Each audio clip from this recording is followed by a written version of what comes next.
Man, I swear to God, I just charged this battery and it's already dead. I haven't even used it. What's going on, world? It's your man, Pat Seasallauto LLC, mobile mechanic, roadside service, and also towing. And I'm out here in the beautiful Apopka, Florida right now for 451. And got to work on this 2007 Chevrolet Tahoe 5.3 LS motor, and I've been running through hell changing some valve stem seals. So the original tool, now my car is a mess, and you're probably wondering, well, why isn't it in the tow truck? It's because this is a little bit further away, and I try not to bring the old Ford this far out. For one, it's not economical, and for two, there ain't no AC in it, and for three, you know, it's just an old truck. So I keep it as local as I possibly can. So either way, I've been using different tools. I just went and picked up, this is one of those valve stems I got out actually. I'm gonna make a quick video, show you guys, and I got this from another user, so I don't know if it's still gonna be relevant, but I found that what he said about the tool that he used versus like the comp tool or the valve spring compressing tool that is kind of like the jaw grab at the bottom works superior. And I've been fighting with this thing for hours. I lost one of the valve stem seal keepers, then I found it, so that was great. But it's been a long day. So I'm gonna just show you guys, focusing on this road. I was at a stop sign. Whew, it feels good. Breathing in that good ass prana. This is a PT W84002, and that is the tool that has worked the best for me. But the problem is I had to run down to Lowe's to go get a couple of washers because the valve retainer actually was just a tad bit smaller than the opening down here. And basically I use a 10mm socket or opening wrench to hook using as a washer right there in between the rocker bolt hole. Use the rocker bolt itself as well, and it's worked out pretty good. So I'm going back to knock out, I got a couple more cylinders to go. I don't have very much daylight left, and I got about a 2-hour ride until I get home. But I'm gonna make a quick video to show you guys how you change valve stem seals, say that 10 times, on a LS motor. Y'all watch out, we're gonna get into it right after the intro. Promise that you'll catch me. Promise that you'll catch me. So I figured the easiest way to do this is just to put my headband on. Don't mind the mess, y'all. I'm just gonna give y'all a quick illustration. Whoa, there we go. Quick illustration on how to do this particular job. Where's the other one? Okay. So we're doing this inside of the vehicle.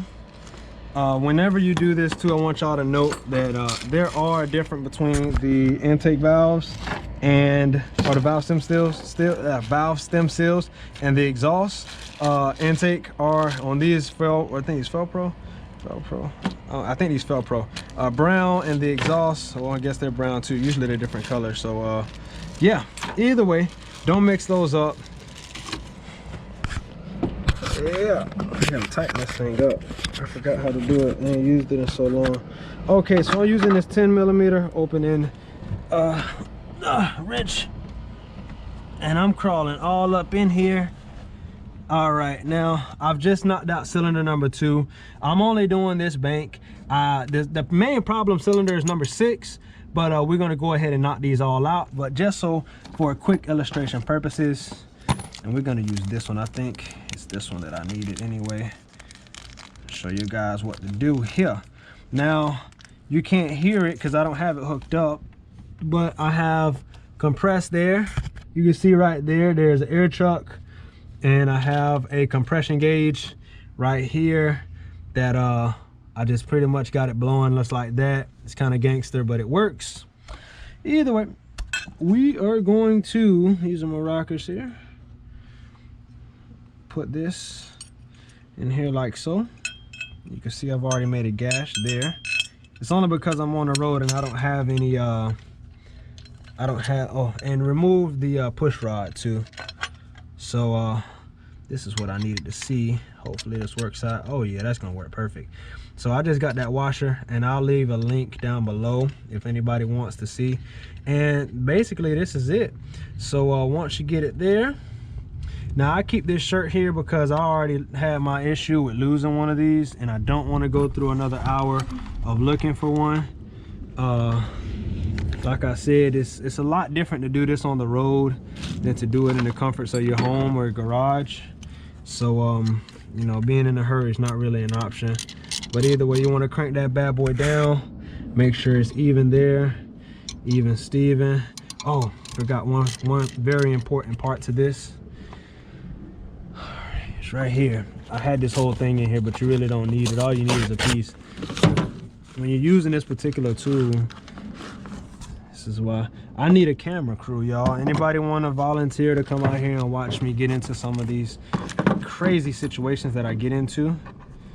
You might be wondering why I got a hammer. What I have noticed makes it a lot easier is I've been putting the valves on top dead center of the compression stroke, and then just basically tapping it around a couple times and just to loosen it up. This piece of cardboard is gonna come behind here so we don't gouge the head. Okay, and there you have it. So once you do it like that, you also want your magnet, and I gotta go find my magnet now. But either way, just so you guys can see this so I can knock out, you just want to get this tight. This is gonna pull it down, and then once it gets down enough, you'll see it's gonna release. You can end up pushing down like that, you see, and now you got full access to the valve guide keepers. But these are already put in, and I've already done this cylinder. I was just doing that for demonstration purposes, so now that you see. And take this off my head. Okay, so I'm gonna crawl back out of this truck, get my tools together, and go ahead and finish this job up, because I'm very much ready to hear this thing run and get out of here and watch it not smoke anymore. Questions, comments, concerns, leave me a link or comment down below. Like the video if you like the video, share it with one person, helps me out. Make sure that y'all subscribe to the channel. It's your man Pat Caesar, Seasallauto LLC, mobile mechanic, roadside and towing services out here right now. Y'all, be pro mundo beneficio siempre.